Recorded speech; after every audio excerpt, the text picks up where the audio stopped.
On this edition of Freedom Journal Iraq, we'll see how Kazakhstan soldiers get trained on explosives disposal, and a humanitarian aid mission tends to the medical needs of an Iraqi village. Don't miss these stories and more on today's FJI.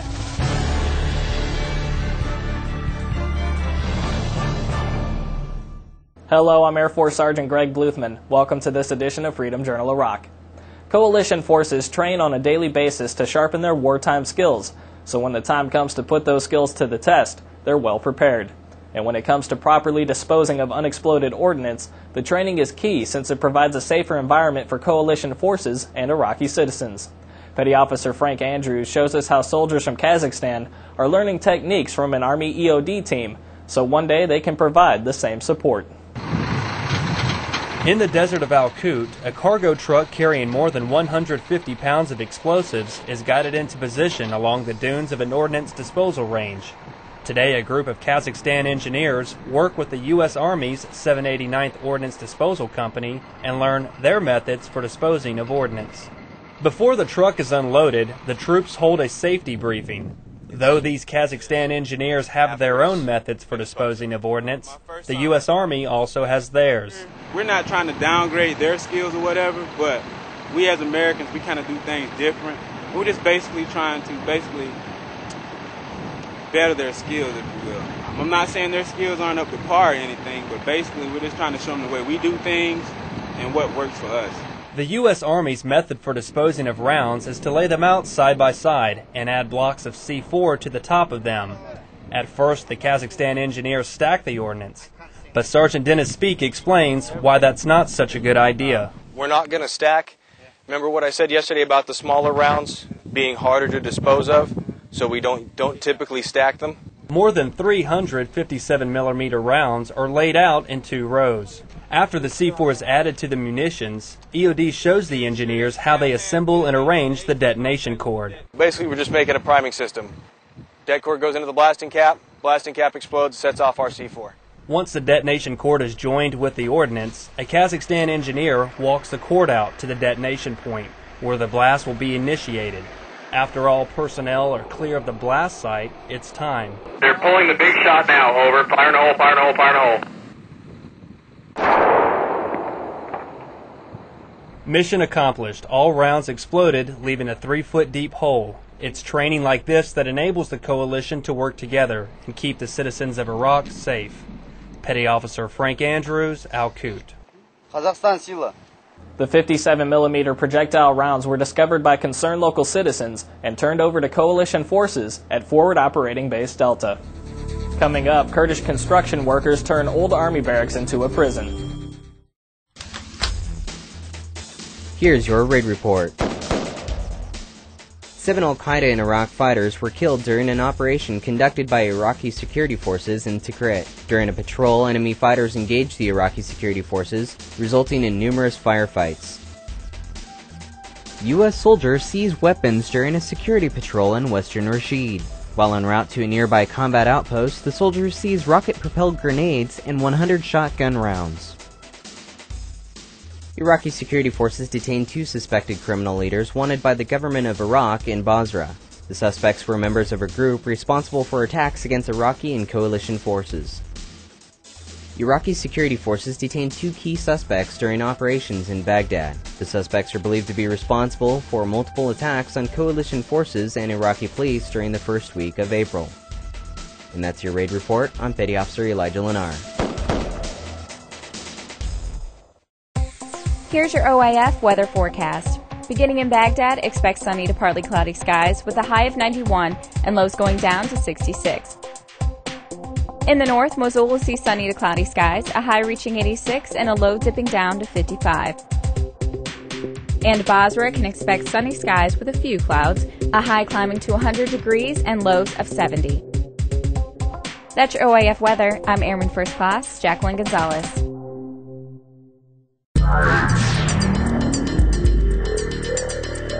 Here are the latest Operation Iraqi Freedom headlines.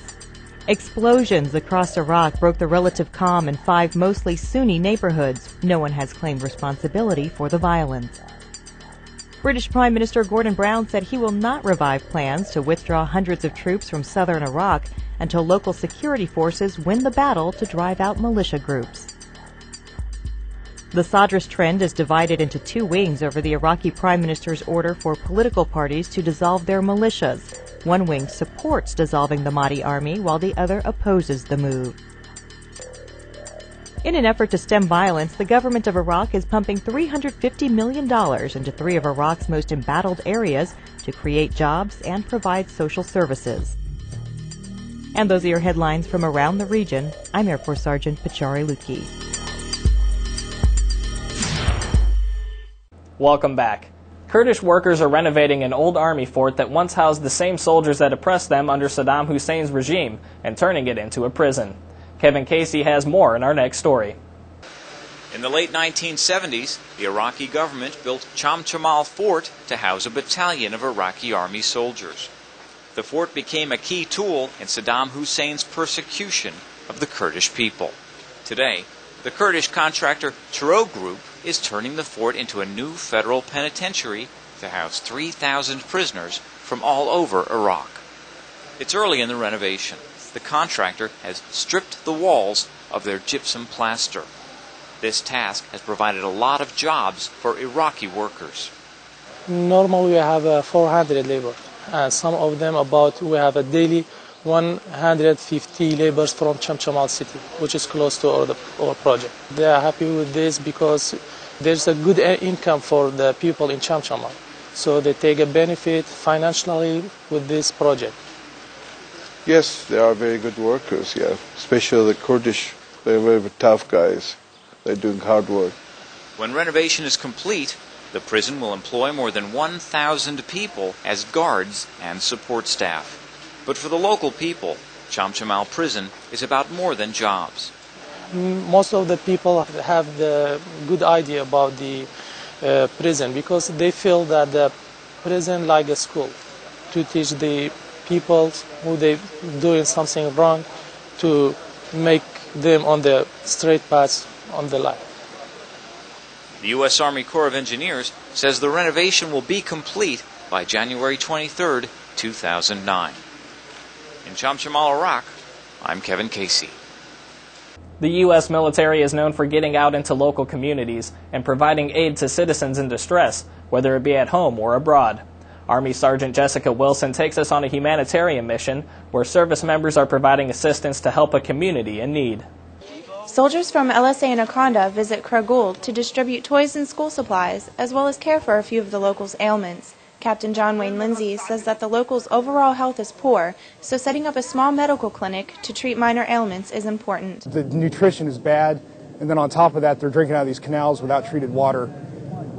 Until I could get their water treated, I'm going to continue to bring the medical assistance whenever it's available, and whenever Iraqi doctors or PAs or maybe nurses could come down and help us. We'll continue to do that until we get the water fixed. Part of our job here is secure the population here in the area. Secure the population kind of encompasses a lot of stuff. Keeps the roads clear, keeps people safe in their towns, but also keeps people safe just doing day-to-day operations, just living their lives. If they can't do it healthy, they can't be safe. First Lieutenant Damian Barano says that while they were there, they wanted to show the locals that the U.S. cares about their health. While we were there, we just wanted to help out the locals and show that we cared about them and wanted to provide some medical care. So we handed out some Band-Aids and some bandages, saw a couple burned kids, treated some headaches, just very minor stuff to show the local nationals that we care about them. They brought up some concern that they would like a clinic set up in their area. So I'm going to go do some research and paperwork and investigate what we need to do to possibly build a medical clinic and get that recognized by Ministry of Health. Missions like this help secure Iraq and shine a positive light on the U.S. military. I'd say these missions do specifically win the hearts and minds of family-oriented, good, natural people. I'm Army Sergeant Jessica Wilson with the 215th MPAD, reporting for the 316th Expeditionary Sustainment Command. Next time on Freedom Journal Iraq, we'll show you how airmen recover a plane from the dirt after an emergency landing. That does it for this edition of Freedom Journal Iraq. Check out mnf-iraq.com for all the latest OIF information. From all of us here at AFN and Freedom Journal Iraq, thanks for watching. We'll see you next time.